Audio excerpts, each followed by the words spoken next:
The Geopolitics and Empire podcast is joined by Brad Skistimas, better known as 5 Times August, the Dallas-based singer, songwriter, guitarist extraordinaire. He's been churning out incredible music over the past 2 years, detailing what I will call the terrorism we have all been subject to by our own governments and their tyrannical medical policies, with the tunes such as Sad Little Man, God Help Us All, and I Will Not Be Leaving Quietly. His work is also featured in dozens and dozens of TV shows, films, and commercials.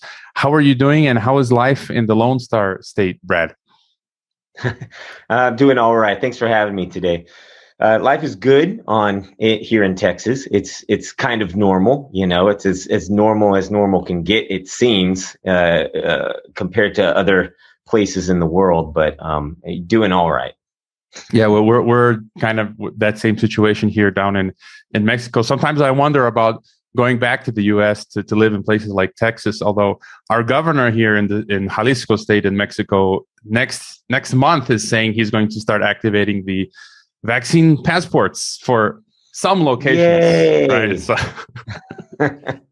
Yeah, you can't, I trust no one at this point. It's like, whatever you are telling me, like, we already went through all that, like what things won't be, what they said it won't be, it is now. So just forget it. I don't trust you.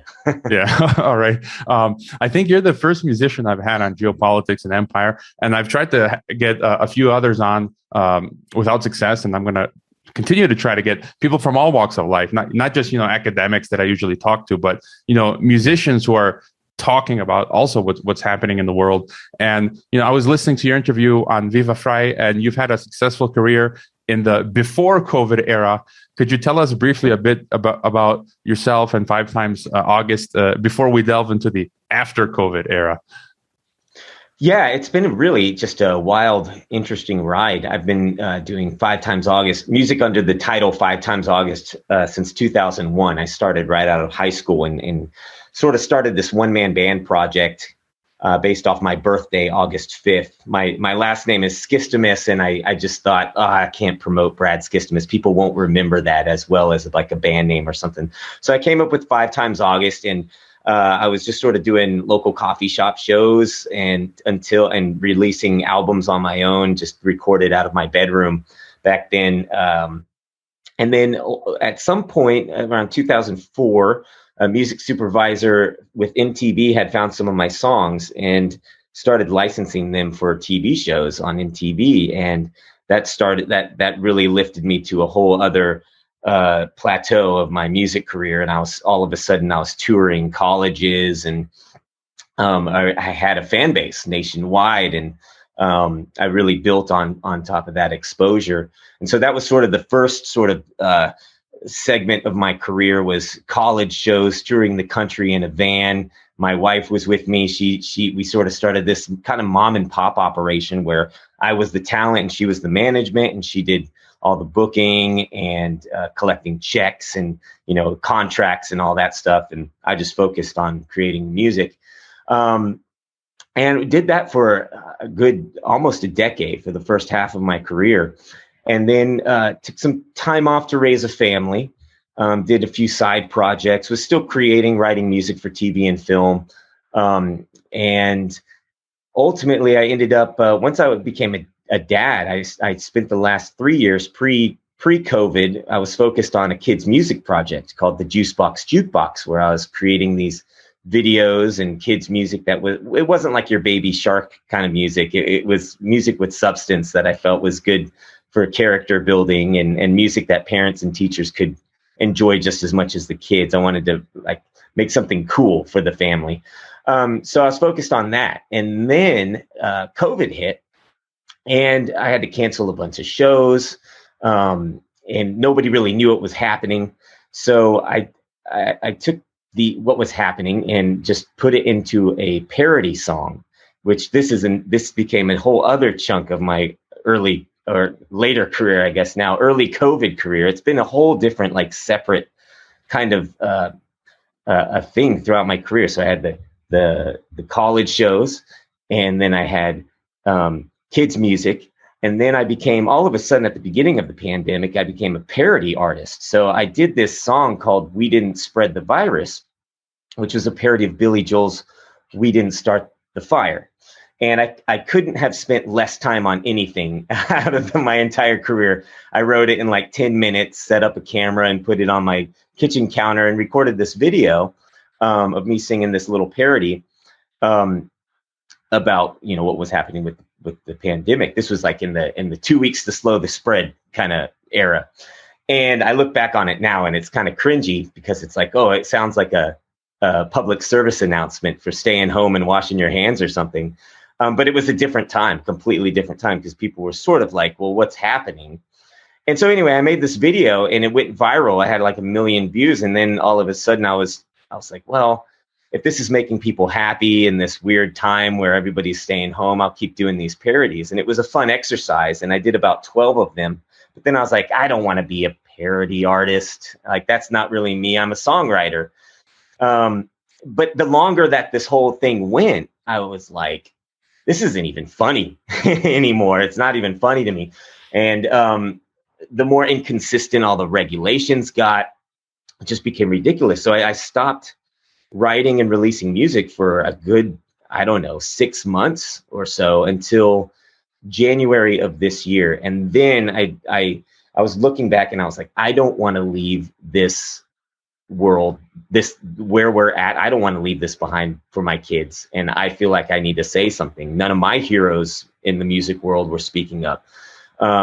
So I wrote a song called God Help Us All and released it. And that was like a big deal for me because I never really spoke out through my music. It was my music prior to everything I've been releasing this year has been sort of middle of the road, safe, walk down the middle kind of music. I never wanted to offend anybody. I wanted everybody to get along. And so I released these songs in all those little quadrants of fans that I had made throughout the years, the college kids that I had, that are now adults, and the kids music fan base that I had, and the parody fan base that I had. All of a sudden they got a flavor of what I really think about things. And some of them bailed instantly. They were like, oh my gosh, I can't believe you would say that. I'm deleting your music. But then this other amazing wave of support came underneath that, of people going, thank you so much for saying these things. And it was so reassuring to me because even though I was losing, I felt like my fan base was sort of crumbling underneath me because I spoke out. I said something that I believed in, and it was kind of dangerous to do that from a career standpoint. And then, but all of a sudden, like my confidence, I was like, wait a minute. I was like, I'm getting way more support than I am with, backlash. And that started speaking to me. So I just kept releasing these songs, and it's really connected with a wide group of people all around the world. I'm grateful for that. And that's that was a long story to tell you about the last 20 years, but I just feel like it's so compartmentalized that I kind of have to backtrack and tell you how I got to where I am now. Yeah. And I became a fan. God Help Us All is one of my favorite songs. And when I first heard it, I was like, whoa. And I turned it up and I listened to it like 5 or 10 times. And as you say, just this week, I purchased all from the last 2 or 3 years, awesome. Your music on iTunes. And I implore others to do the same, because we need to support people like yourself. And this kind of segues into my next question, where it seems that in the age of COVID-19 84, as I'll call it, I don't think anyone can remain on the political sidelines any longer. What have sort of been your general views on politics before 2020? Maybe you were apolitical, but how has it changed over the past 2 years? Yeah. Well, growing up in Texas, I have a sort of conservative background, and that's just growing up in this culture, I guess. But I have sort of I don't know. I just sort of tried to let everybody be, and I being in the music industry, I'm in a very liberal industry, and a lot of my friends, believed certain things and spoke up all the time about what they believed in. And that's one of the great ironies, is that all my friends and all these people that I accepted and acknowledged their viewpoints and had no problem with them being them, the moment that I started speaking out, our friendship and was effectively over. And because I said something that I believed and it didn't align with them. So, that's been an interesting thing to experience. But, I tried to sort of stay out of politics for most of my career. And, but it sort of reached a point that I couldn't not stay quiet anymore. I had to start speaking out. And it wasn't really a political thing. It was just a matter of saying, is nobody going to acknowledge what's happening in the world right now? So, yeah. And I again, that kind of brings me to my other question I had. I've had on a lot of guests, and they've had different views, and some that disagree with the view that I have on COVID, and probably as yourself. But I like to listen to everyone, and I think we can learn from everyone. And but how would you process the so-called pandemic, and what do you think is really going on? I think it's becoming painfully obvious at this point that nothing is as it seems, nor as they've been telling us for the past 2 years. Yeah, that's the thing that's been crazy about it, the inconsistencies of it all. Because I think at the very beginning of the pandemic, you got the most well-behaved out of society that you're going to get with this. You got, everybody was sort of like, okay, now what's happening? We're trying to process this information. And I think you got them with lockdowns, staying home for 2 weeks. That's the best it'll ever be. If they try to pull that again, especially here in America, you're not going to get any better than that. And then you start seeing, they're slowly just sort of trying to push it a little bit more. Every little inch of power, they take it and they move it forward and forward. And but then you see the hypocrisy behind things. The people making the rules aren't following the rules. You see people that are, avidly telling you every time they tell you, and I notice this every time you see a politician or a medical expert telling you to wear a mask, they're never wearing a mask. And, if it's that crucial, if it's that dire of a situation, you're not taking that thing off. But you see all these inconsistencies, and that's where things for me, they started falling apart. I'm like, I'm not buying this anymore. And I think it's amazing that at this point, there's still people buying into it. They're committed now. They're doubling down on their investment emotionally without looking at it with a clear conscience of okay, I'm not seeing what they're telling me. And that's what it comes down to. I am not seeing what they're telling me in the real world. You can type up an article, you can post a statistic online, but I'm not seeing it. So that's kind of where I've landed with everything. It's like, I'm sorry, I don't believe you. Yeah, I feel the same. And I think most of my listeners do as well. And I think to date, there's no photo of Bill Gates wearing a face mask. So that kind of, no one can find any photo of him, I think, wearing a face mask. Right. I think one of your jobs as a musician is to kind of get a pulse on the nation, to make social commentary as you've been doing. And a lot of people are suffering in many ways, economic impoverishments, being separated from family, being forced to undergo crazy medical interventions, whether it's testing so many times. I still haven't taken a test and I refuse to. And for that reason, I can't see some of my family, and some people have literally been locked up, as you said, in their homes, or they're being hauled off to camps in New Zealand and Australia, and Canada is now building camps. And we've seen resulting mental health problems, fines and imprisonment as a result of the removal of our political liberties and so on. And so from a songwriter's perspective, what are some of the difficulties you've experienced as well as observed in people's lives, in the nation and in the world, in dealing with the tyranny that is upon us? And it comes in all forms, right? Sociocultural, economic, political, medical. Mm-hmm.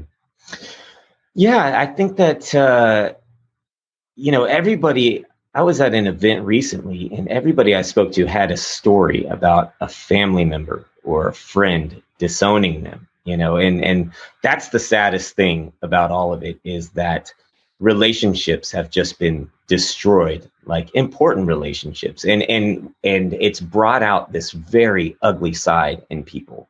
because you have half of the people just wanted to be left alone.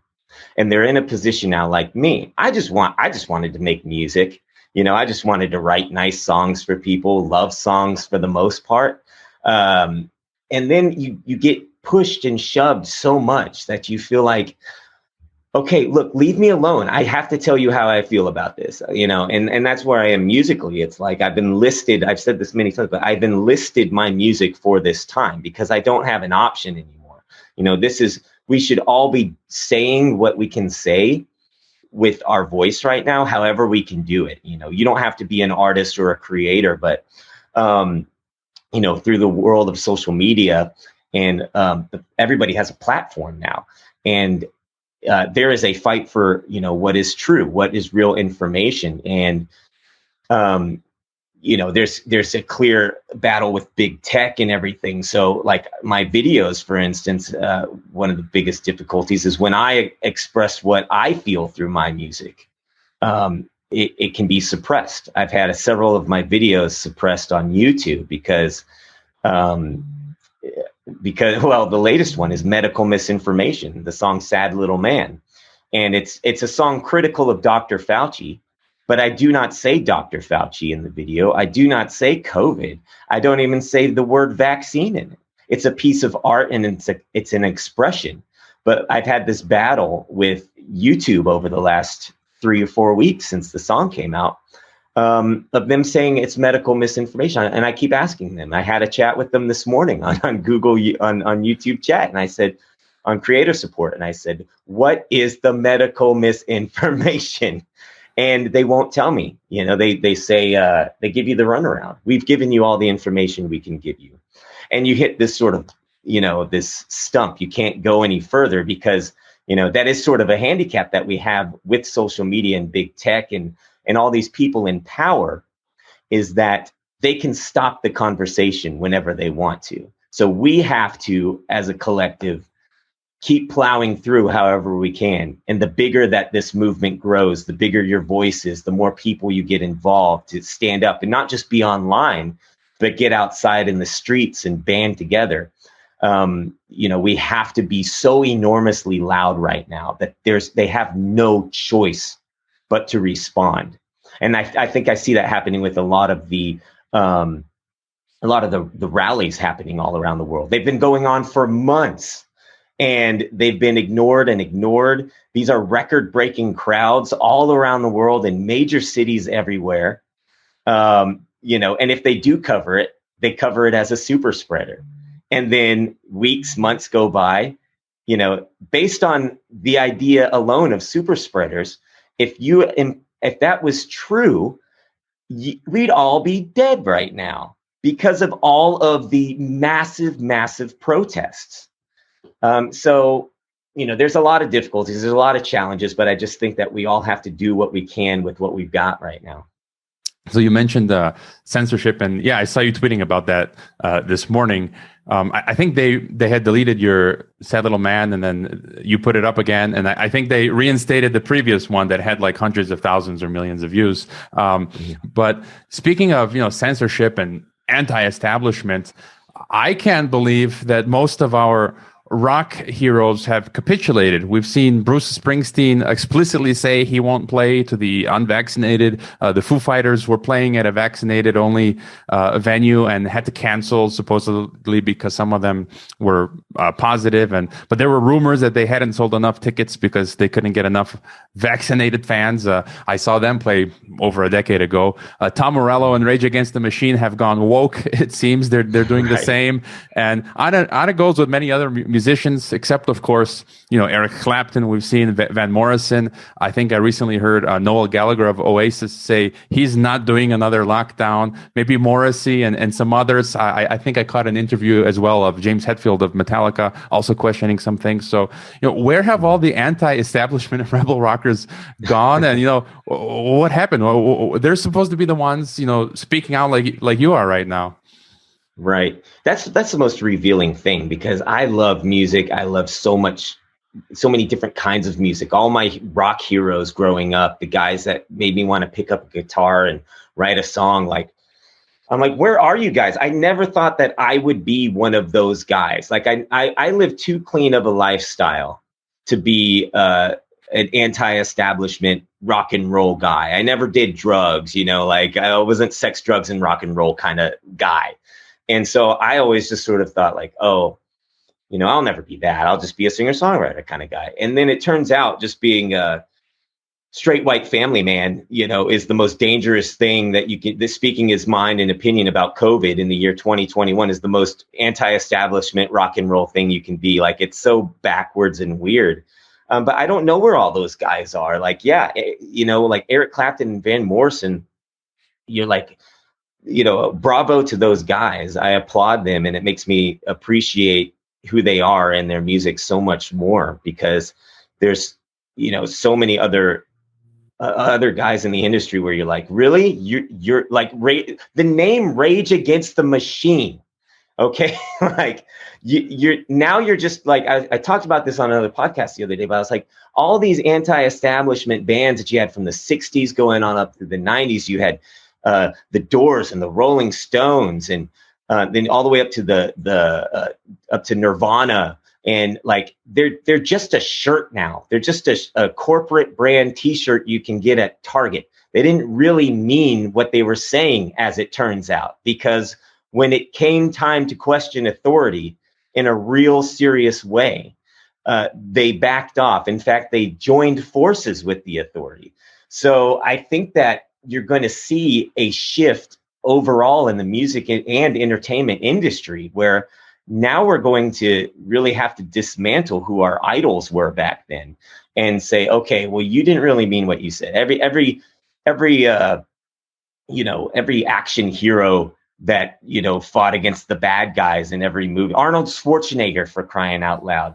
Screw your freedom. What? Like, you're supposed to be the good action hero. So, we're going to see this shift, I think, happening, which I think is a good thing, because I think the next wave of entertainment and music is going to be guys like me who really are just regular people who just want the truth. I'm not saying anything that I'm saying because I'm getting paid to do it. I'm saying it because it's important to me, because it's for my kids, because there are people out there who can't say this stuff any other way. And that's important to me. And I think that that's what the next wave of entertainment is. That's why people are grasping to these songs, because they're starving for something that's real. These songs are just me with an acoustic guitar. They're not fleshed out and polished and, made with 7 producers on a record label. It's going back to me the same way I started out, me in my bedroom recording live takes of these songs. And I love that, because people are connecting with it. They're sharing it with each other. They mean something to people. And it strays so far from just whatever you're getting from Hollywood or major record labels right now, which are designed to keep you distracted from everything else. The music that's on the radio right now it's just, sex and hump music, I like to call it, because it doesn't say anything. It's just music set to a, do, and then the lyrics are just, they don't say anything. They're just nasty lyrics. You look at what's popular right now, and I hate to sound like an old boomer, but it doesn't mean anything. And that's why music is what it is now. That's why entertainment is so bad right now. Yeah, but I digress. And I've always been interested in more of the intellectual stuff. Like I used to listen to like Soundgarden and the Canadian rock band, the Tea Party, all these people who are really like trying to say something a bit more profound, and you have a lot to lose on the face of it, doing what you're doing. Although I think that's kind of turned now and has become this great opportunity, and I hope you go down that path. And like you said, like Bruce Springsteen, I've been a huge Springsteen fan, and he's got a lot of great songs, and some of them speaking against the system. And it's like I can't really listen to that stuff anymore. And even I like Iron Maiden from time to time. And Bruce Dickinson gave an interview where he was saying recently, yeah, we should all just do what the authorities say. And I'm like, really? Right. And so I wanted to talk about what it takes to follow your gut and go against the grain, knowing you're going to lose some people and catch flack. I've been in the same boat, but I know what I'm doing is right, not just for me, but I think it's right and just in the cosmic scheme of things, right? Trying to tell the truth. And it takes grit and courage and perseverance. And I get attacked and insulted and get bad reviews. But at some point, Right. I've grown such a thick skin that I literally absolutely don't care anymore what anyone says. How is it for you? Mm-hmm. Yeah, I think from song to song that confidence has built, because like I said, when I released God Help Us All, there's a line in the song, I think in the first verse, that says, mask up, vax up, get your body trashed up. And when I wrote that, I was like, oh, that's going to upset some people. I'd never written anything like that in my entire career. And I knew that that was specifically siding, with what I believed in and what went against what a lot of people, that listened to my music believed in. And I felt that in, I guess, about the first 3 or 4 songs, I thought, I am either burning down everything I've ever worked for in my entire career, or I'm building something new up. And I have no idea. I'm just now crossing this line where I'm like, okay, there are more of us than there are of them. I truly believe that. It's just that there is a narrative crafted through the mainstream outlets to make it appear that there are more of them that want you to follow in line, that are telling you you're a terrible person if you believe that. We used to be able to share our opinions back and forth. If you grew up in our childhood, in our time, people had opposing views all the time. It didn't mean you weren't friends anymore, but things have become so divisive that the moment, and politicized, the moment that you say something, you're either on this side or you're on that side. And most of the people, I think, that are questioning the narrative right now, they really didn't want to have to choose any side. They just want an answer. They just want truth. And that confidence has for sure built from one song to the next, because every time I release a song, I'm like, oh, I'm going to get in trouble for this. Or I'm going to get so much hate for this. And then I see this awesome wave of support, and the backlash is actually very minuscule in comparison. And so I'm like, the people are out there. The people are standing up. They're hearing this. They're just not being heard as much yet because the media is not covering it. But I truly believe that, like, if you stand firm in what you're saying and what I'm saying, anybody out there who's nervous about speaking up, you will not regret it, because we're all out there. We're all supporting each other. And that's one thing that I love about this movement, and other entertainers and content creators that are speaking out right now. When I have conversations with them, the whole dialogue is real and true, and we're in it for the right reasons. It doesn't feel fake. Coming from the entertainment industry, you meet a lot of fake people who are doing things just, because there's a contract involved and a check at the end of the day or something. And it kind of goes hand in hand with what we're saying about, the music industry and everything, all these artists and stuff. Like Bruce Springsteen, he's playing big, huge arenas. There's a lot of hands involved in that. There's lawyers, managers, record labels, PR agencies. That it's not just his opinion. It's the Bruce Springsteen brand, and it's the machine behind Springsteen that is making that statement. And that's what puts me and some of these other guys out there in a unique position, is that we don't have a machine. We are who we are, saying what we want to say with the support of everybody who believes in it. And that's an amazing thing, because like right now, my song Sad Little Man has been in the top of Amazon and Apple charts out there. And that is up there with Adele songs, Taylor Swift songs, Ed Sheeran songs. These are artists with a machine behind them. And again, it just speaks volumes about the power of people as a collective making their voice heard. And we can really change and shift the culture, I think, through art. And just to comment on, this talk about losing people, I notice on my Facebook from time to time, I lose some friends, and I've never been the kind of person to. I'm a conservative, kind of like you, and I think we're the same age. I was listening to a previous interview with you, and I've never written anyone off or unfriended anyone for their views. I mean, I've got friends that are Marxists who tell me, like, if we get Marxism installed, like, they literally tell me, like, we're going to put you in the camp, and I'm like, all right. And, I've had Muslim friends, we had a lot of fun where they tried to convert me to Islam, and I tried to convert them to Christianity.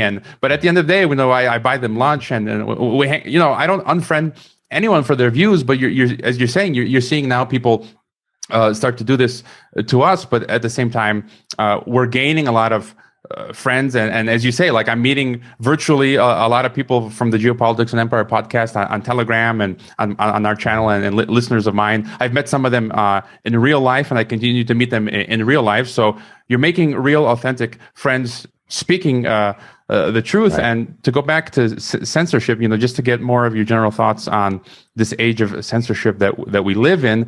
Since I've started experiencing censorship, I've put up my entire back catalog on Odyssey, BitChute, Rumble, Brighteon, and soon now Rockfin. And I've started using like MeWe, Minds, Gab, Float, Telegram. And I saw that you've just opened accounts on Odyssey and Rumble and BitChute and Brighteon. And I'm also planning to get on Locals, where I think you are as well. What are your thoughts on this budding new alternative social media scene? I think it's great. Last year, I think it was over the summer, or I say last year, this year, I think July 4th was my date. I had this whole mission where I was like, I'm leaving the big social media accounts. I was going to leave Twitter and Facebook and Instagram and sort of make my statement and just say, look, I'm out. I'm going to these other platforms. And I was giving myself like a month and a half to let people know where I was going. And I ended up signing up for all those other platforms, Gab and Locals, like you mentioned.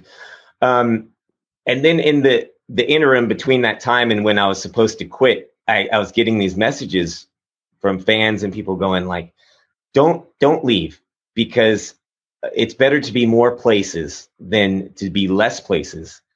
And I was like, I thought about it, and I was like, you're right. Like, and that's what I love about connecting with people that are following my music, is they influence me in my choices. And I was like, you're right. You know what? I'm going to stay. And that's when I wrote, I will not be leaving quietly, because I decided, you know what? I'm going to be loud and obnoxious here, because they won't care if I leave. They'll care if I stay, and they'll care about what I post. And, that was the ultimate decision, was like, I'm just going to be more places and I'll be more loud. And if they kick me out, fine. They're just a social media platform. There's going to be more of them. There clearly are plenty of choices out there. But I've signed up for all those other ones, and I think they're, for the most part, they're all great. They have their own different sort of tones with them. The thing is that I've now sort of leaned, even though I'm on those other platforms, I've leaned into Twitter and Facebook and YouTube more, because there's a challenge there. It's not really an echo chamber, because everyone is trying to create some sort of echo chamber. It seems like even the free speech platforms are great. The ones that are, saying they're not going to censor you and everything. But there's still a lot of echo chamber being crafted there because of just these times. People seeking truth are like-minded individuals. People that don't want censorship are like-minded individuals. And the mainstream outlets have programmed people to think that if you go to those places, you're one of them. So I like the challenge at this point of being able to say what I want to say on a platform that doesn't want me to say it, and finding unique ways to say it. That's been the whole ridiculous thing with the Sad Little Man controversy, is that they've labeled it medical misinformation. And I was so careful about it, but the great thing is now I've posted my whole, like most of my correspondence with YouTube on my Twitter account, because it's social media. You have a platform to basically just share the hypocrisy with the world and say, look at it. Look at what they are doing. I have no reason to lie. I don't care to take down YouTube or Twitter. I just want other people to see what they're, encouraging, because they're, like the case with YouTube is, they are now censoring and suppressing art. My videos are songs and lyrics and videos. it's not me on a podcast like this stating what my opinion is. This is a perspective through art. And they really should have no right in judging, saying that we're spreading medical misinformation through art, because it's lyrics. It's up for interpretation. If you're going to do that, there's plenty of other songs out there. Like First Cut is the Deepest, like that old song. Are you going to take that line and say, well, that's medical misinformation? We've actually come to find out that the first cut is not the deepest. Are you going to go through and analyze all these old songs too? But it's clear that there's a bias against what I'm saying because they know what the underlying message is. But that's still just their interpretation. They just don't want to admit it. Yeah, that's very Soviet Union like, and I feel the same as you. I've never been one to terminate my big tech accounts, even though I'm being censored, and I want to go out with a bang. I want them to delete my account. That for me, that's like a badge of honor. I want to go out with, go out like that. So I'm not going to shut up and they terminate me. They terminate me, and I put up, my Twitter badge, my YouTube badge that I got terminated from those accounts, and then we'll be forced to go to these alternative platforms. But I agree with you; it's better to be everywhere you can until they, what's that game with the gopher where they whack-a-mole? Yeah, right. Yeah, and what else was I going to say? So you're talking about virtual censorship. What about in the physical world? Do you foresee a future where you won't be able to play live in public because all venues will be forced to use vaccine passports? What would you do in that sort of scenario? Well, the great thing about performing is that as long as I have a guitar, I can perform, whether it's on a street corner or it's on stage somewhere. Like, I'm watching all these artists out there doing that very thing, segregating their audience, requiring vax passports, these big artists in big places. I'm like, and they claim the thing that irks me is that they claim that they're doing it for the safety of their fans. And I'm like, well, now wait a minute. If this is as serious as you think that this situation is, you do not invite a whole mass of people into the same room together just because you want to have a rock and roll show. You keep it digital and you keep them all at home and safe. That's the safest thing, isn't it? That's what they keep telling us. But on top of that, like, music is supposed to be a uniting thing. You're supposed to be able to go to a rock and roll show or a music show and be standing next to people who have completely different views than you, but be bonded through music. You're supposed to be singing along together, looking at each other going, this is great. And the fact that these artists are proponents of segregating now and saying, well, those people can't come in, effectively, they might be a disease. That's the worst thing you could ever do. But if you want to have a concert, and my stance is this, if you want to have a concert, but you don't turn people away. You don't say you can't come because, ever. I don't know, there are very few things where you would say, I'm sorry, you people can't come in. And, but if you want to have a show is my point. And I don't think anything will stop me. I want to get back out on the road in 2022. I'd like to take these songs out and perform wherever I can. Some of the most unique venues I've already performed this year. I'd never thought I would be performing on a Capitol building steps, which I've done now. Performing at private events for, certain public figures and things like that has been really interesting, because I never thought that I would be at these places doing these shows. If you had asked me at 18 years old when I started, do you see yourself in the future performing at the Austin Capitol in front of a crowd of a couple thousand people, protesting vaccine mandates? I would have been like, what are you even talking about? The whole world is flipped upside down. But here I am, and I'm grateful to be a part of it, though. Yeah, and I've been itching to get back into the U.S. If they ever to visit, if they ever drop these test requirements, I'd be happy to go out to Texas and watch you perform. And as you said, the thing about music uniting us. I mean, there are many artists that I enjoy that that are liberal themselves, and I don't agree with their views, but their music is their music, and I'm still able to enjoy their music, and kind of that part of them, just kind of forget about for the moment. Right. But to get a little geopolitical, you said you wrote the song about Joe Biden because you were angry with what was happening with Afghanistan. Do you have any thoughts on geopolitics or U.S. foreign policy or what went on with Afghanistan or anything like this? Well, this thing with that song was, so I released a song called Joe prior to Sad Little Man, and I thought I was going to get that was another song where I was like, okay, now I'm taking aim at the current guy in office, so I'm going to get a lot of backlash for that. And I didn't really, but what happened was I was working on another song, and then things started unfolding in Afghanistan, and I was just getting so frustrated with it. Because I had friends right after high school that went and fought in this war, and for it to end the way it ended, it's just really upsetting. And the fact that we left so many of our own behind. Then the pictures came through of the soldiers that had died, the 13 soldiers. And, it's just an outlet for me, because I couldn't focus on the project that I was working on. So I wrote this song as a response to it. The funny thing about that song was I say a bad word in it.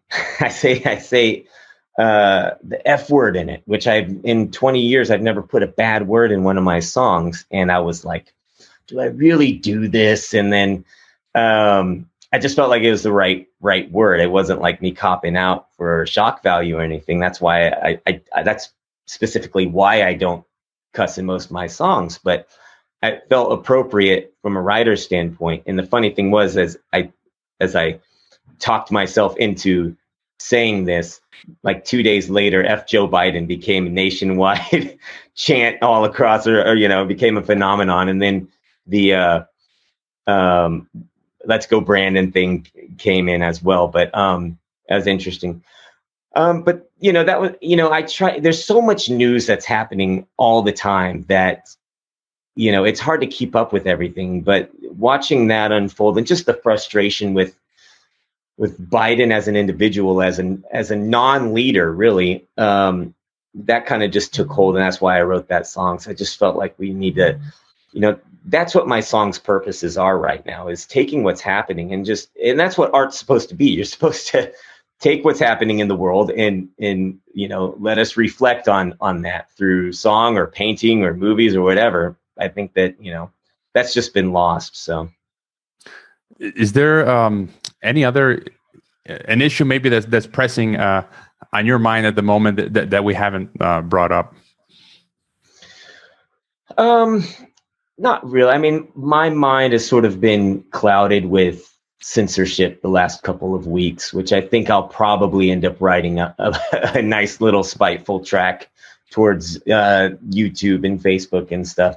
That's just because that's what I'm dealing with right now. Is I'm sort of, for the sake of transparency, I've just been posting my interactions with YouTube and Google and this whole thing with their medical misinformation flag on my video, because it's just ridiculous. But I think somebody needs to call them out on it, and I plan to do that for sure.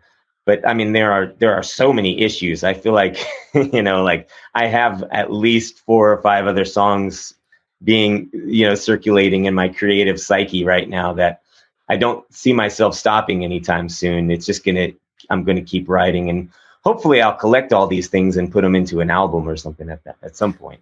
That would be great. I would look forward to an album. You're kind of like a modern day Bob Dylan in a sense. What would be some tips that you could leave us with in terms of like resisting, fighting back? What do we do? It seems like one example would be you as a musician are doing what you can do as a musician, writing songs of resistance, and myself as a podcaster doing podcasts about this. And it just seems like where everyone is to at least do something. What would be kind of your suggestion? Mm-hmm. I think the number one thing people need to do is get offline and get out and take it to the streets, organize, protest publicly, be loud, buy a megaphone. I've done some rallies over the last year where there haven't really been that many people there.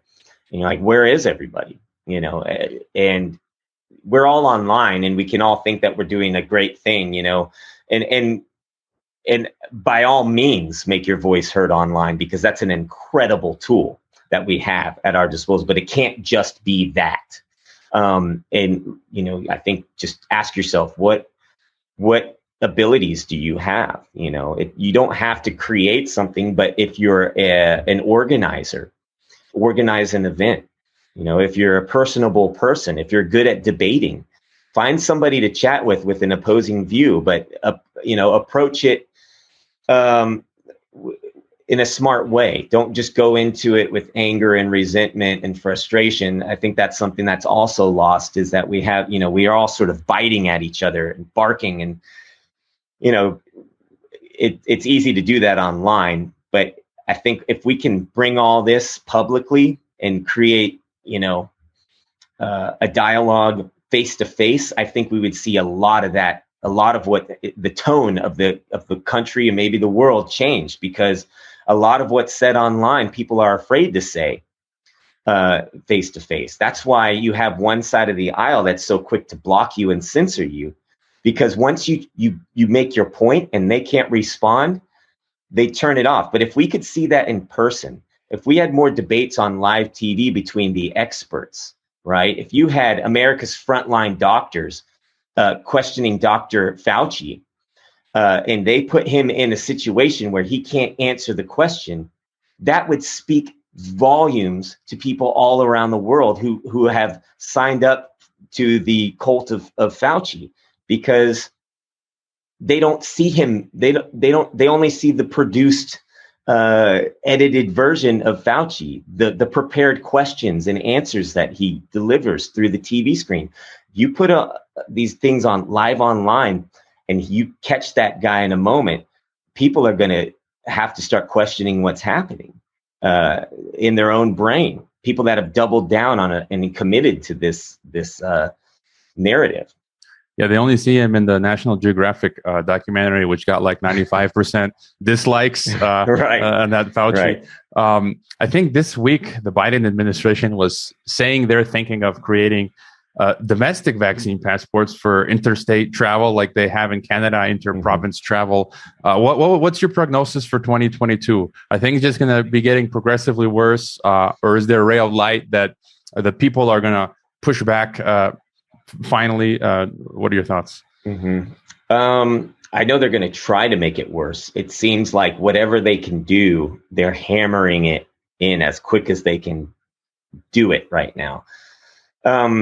I think that we can slow down progress for them if we get off our butts and do what we can do. I mean, I think I posted this yesterday. I think I said late last night or something. I said there are people in power. Let me pull up my quote so I don't misquote myself. So there are people in certain positions of power right now going out of their way to make sure your life gets worse. It's imperative you go out of your way to stop them. And we need to be making sacrifices, whether it's, if you're worried about losing your job, you're going to lose it anyway if you just let things keep going. If you're worried about losing friends, you're going to lose it. You're going to lose them. You're going to lose family over this whole thing. You need to be brave enough to step forward. And I think that, the more pressure we apply to the damage, that they will back off, because all they're trying to do is stack. We see it variant, new jab, more masks. We've seen it all year, and it's just more and more and more. I think that we just need to get off our butts, really, and fight back. I really think that, if we, for instance, here in the States, January 6th happened this year. Everybody's afraid to go back out now. That psychological operation has worked wonders on people, because people are afraid to go to DC now to make a big statement to the president of the United States, because they don't want to be arrested and put in jail for their freedom of speech. But we shouldn't be afraid to do that. We should still be gathering. The United States is lagging behind for sure. but you see it happening all around the world right now, these massive groups. And at some point, the news can't ignore that forever. And I think that we got to get out there.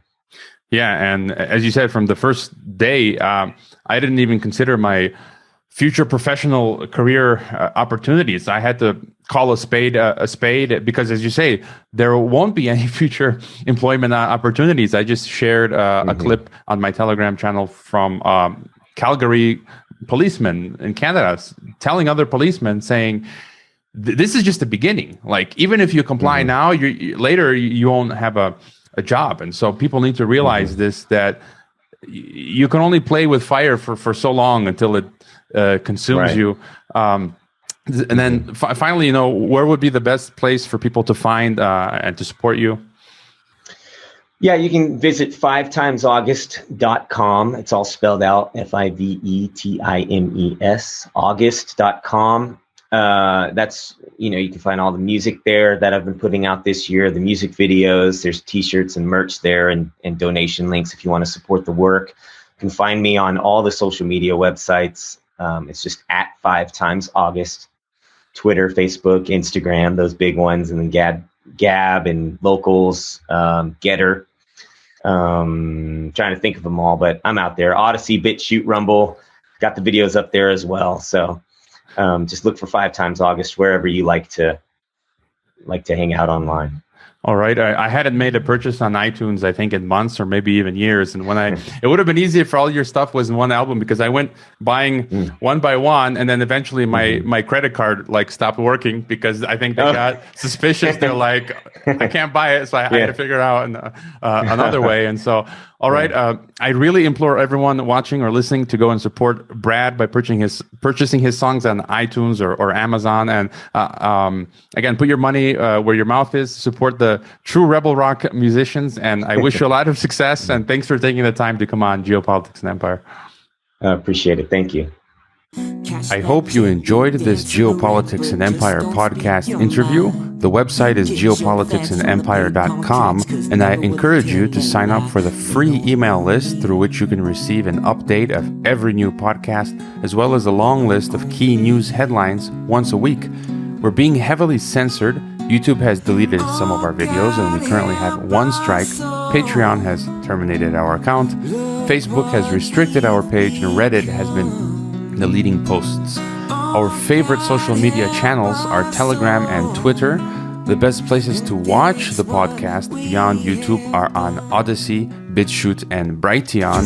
The best places to listen to the podcast are on SoundCloud, Apple, Spotify, Google, or on any other podcast app.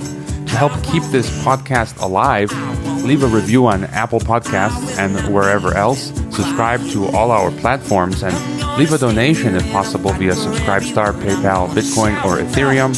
You can also find us on MeWe, Minds, Gab, Float, VK, LinkedIn, and Instagram. Thanks for listening.